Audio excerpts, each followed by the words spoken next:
leader, this is the MTN 530 News. Good evening, everyone. Thanks for joining us tonight. I'm Russ Riesinger. Montana Governor Greg Gianforte touts the vaccine, but reiterates there will be no mask or vaccine mandates for the state. That news as parents and teachers remain deeply divided over the recently implemented mask mandate at Billings schools. On the second day of in-person classes and required masks, some staff members refused to comply and were placed on suspension. Q2's Mitch Legge brings us more tonight for the Billings school superintendent. During the second day of school amid the coronavirus pandemic, 3 Billings public school staff members were suspended for refusing to wear a mask. Obviously a personnel issue, but I'm comfortable disclosing that we have 3 staff members that have chosen not to mask, and so we'll work through the process with them. They have the opportunity to meet with our HR director and walk through the issues at hand with the directive. Billings School District 2 Superintendent Greg Upham said those employees will work with the district's Human Resource Department and be given progressive discipline if they continue to not wear a mask. They were suspended for 5 days. This as more COVID-19 cases pop up in the Billings schools. On Tuesday, Upham said he was aware of 2 new cases in staff members and 2 new cases in students on the Skyview High School volleyball team. The week before school started, an outbreak was identified in the Skyview varsity football team that spread to 6 students.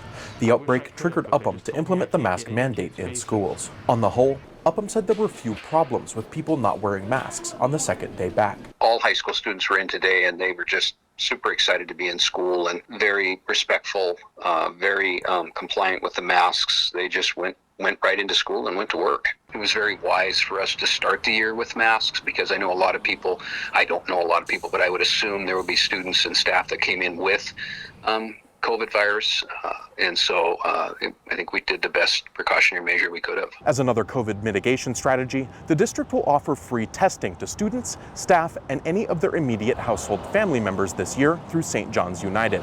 To schedule a test, people can book either through their schools or through St. John's. They will just need their student's ID number. Reporting in Billings, Mitch Legge, MTN News.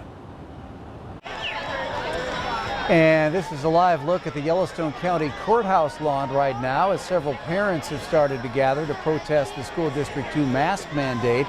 That rally just got underway minutes ago with several holding signs with the slogan, "Keep masks optional." We do have a crew on the scene at this event. We'll have a full report coming up tonight at 10 o'clock.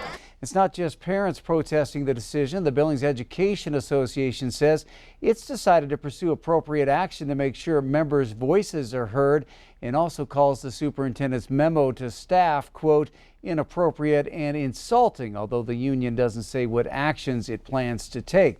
In a statement, the BAA says our issue lies with the superintendent's disregard of teachers' voices and our contractual language. Montanans honor their word, and the superintendent and school board trustees have failed to do so by continually violating signed agreements. The union says it started each of the last 2 years without a signed contract, which has led to immense anxiety and uncertainty. We reached out to BAA President Douglas Robinson, but have not yet heard back. Today, Governor Greg Gianforte said he does not support another lockdown and will not reinstate a mask policy or mandate vaccines. However, he does encourage Montanans to get the COVID-19 vaccine, saying the proof is in the numbers. MTN's Jonathan Ambarian was at today's news conference and has more. Governor Greg Gianforte said Tuesday that there's never been a better time for Montanans to get vaccinated against COVID-19, but he continued to stress his opposition to mandating the shot. At a news conference, Gianforte and public health leaders said evidence shows unvaccinated people are at much greater risk from the Delta variant of the coronavirus. The governor praised the FDA's full approval of the Pfizer vaccine, saying it's more evidence of the shot's effectiveness. The vaccines have been researched. They've been rigorously tested, they are safe, and they work. But Gianforte said people who are hesitant to get vaccinated aren't likely to be convinced by public figures. He urged them to talk with healthcare providers about getting the shot. They don't want to hear from me, national figures, interest groups, or even the press. It's not effective.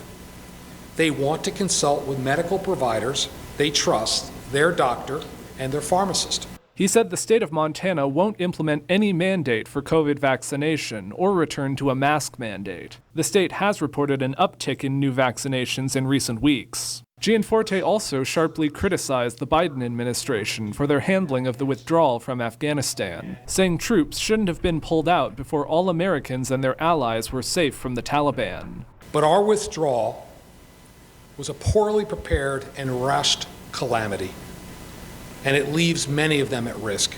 He said the country has obligations to Afghan interpreters and others who helped U.S. forces, but that it's for local communities to decide how to relocate refugees. Gianforte said he's also pleased with Montana's improving labor force numbers in the months since the state implemented return-to-work bonuses, but he said inflation and COVID are continuing to hold the state's economic recovery back. In Helena, Jonathan Amberian, MTN News. As the governor urges more Montanans to get vaccinated, the state surpasses more than 700 cases in a single day for the first time this year. Montana reported 720 new cases today. Yellowstone County seeing the most with 166. The county now has 639 active cases, which is third in the state, just behind Flathead and Cascade counties. Several of those active cases at the Yellowstone County Detention Facility, where 8 inmates tested positive for COVID-19. According to a news release from Yellowstone County Sheriff Mike Linder, only 2 of the 8 are showing symptoms. The outbreak began last Friday with 1 inmate testing positive, and the jail immediately started up enhanced testing, isolation, and temperature checks.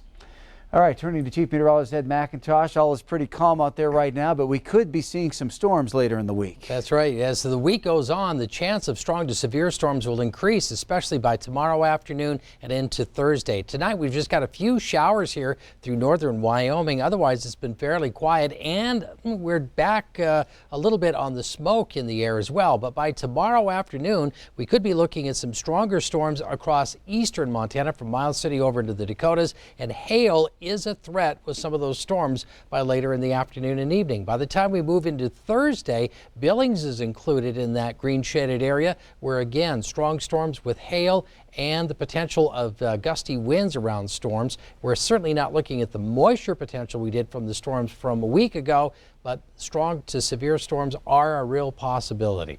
Taking a look at the rest of the forecast coming up. Well, escaping a war-torn country in a matter of hours is the reality for thousands of families in Afghanistan. Dan Grossman breaks down the complicated process and vetting they go through to find safety in the U.S. as refugees or asylum seekers. If home is where the heart is, seeing the humanity in people is critical. Then consider Jennifer Wilson, the pulse that allows that sentiment to flourish. I don't think the average person really understands what it is that compels people to leave their home. In just a few hours, the room she sits in will welcome a mother, daughter, and father from Afghanistan who are here to start a new life. You think about everything that you need to know to live in a place and build a life there. And so we're really invested in bringing forward a whole array of services and supports to make sure that they're able to get their feet under them. Jennifer heads the Denver division of the International Rescue Committee, one of 9 national organizations that connects refugees and asylum seekers to local resources. But long before they ever reach her, there is a palpable sense of relief. Refugees and asylum seekers first interact with people like Krish Omara Vignaraja, who was at Fort Lee last week welcoming families as they first arrived in the U.S. It takes a village to raise a child. It takes a village to welcome not just one family, but hundreds. As the situation in Afghanistan unfolds, there are 3 main types of migrants coming into the U.S. right now: refugees, asylum seekers, and Afghan allies. Each is a slight variation of one another.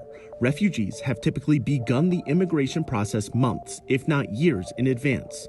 Asylum seekers show up at a port of entry hoping for freedom, and allies have worked with the United States government in Afghanistan. In each case, the application process is long and complex, as it includes paperwork, interviews, and medical exams, just to name a few. They go through some of the most extreme vetting of any immigrants who come into this country. Honestly, I think some of my friends wouldn't pass muster when you think about it. According to a 2016 study by the Libertarian Cato Institute, Of the more than 3 million refugees accepted into the U.S. over the last 40 years, 20 have committed an attack on U.S. soil, a testament to the scrupulous nature of that process. These are people who make our economy stronger, our communities safer. The data has proven that time and time again. Once a migrant and his or her family is cleared for entry into the United States, they are housed with family and friends or on a military base until their permanent location is determined. That process is handled by the State Department, which will consider a family's contacts in the U.S. and other things that might make for a good fit. According to the State Department, Texas, Washington, and Ohio took in the most refugees in 2018. 20%. For the average family, I would say we probably end up connecting and referring to maybe 2 to 3 dozen different resources. That is when groups like Jennifer's get involved, helping families get connected to jobs, schools, whatever they may need.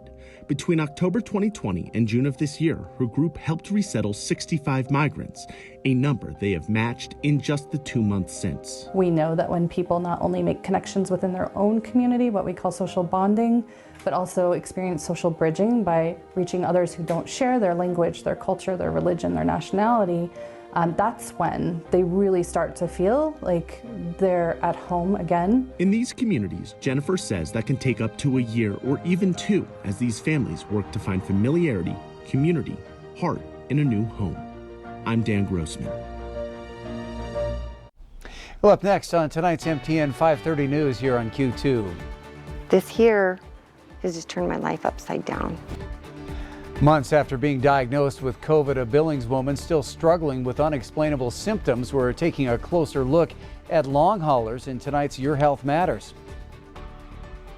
Hi everybody, Scott Breen and Laurel, where the soccer teams are each facing the challenge of showcasing new head coaches coming up in sports. Both sides weigh in.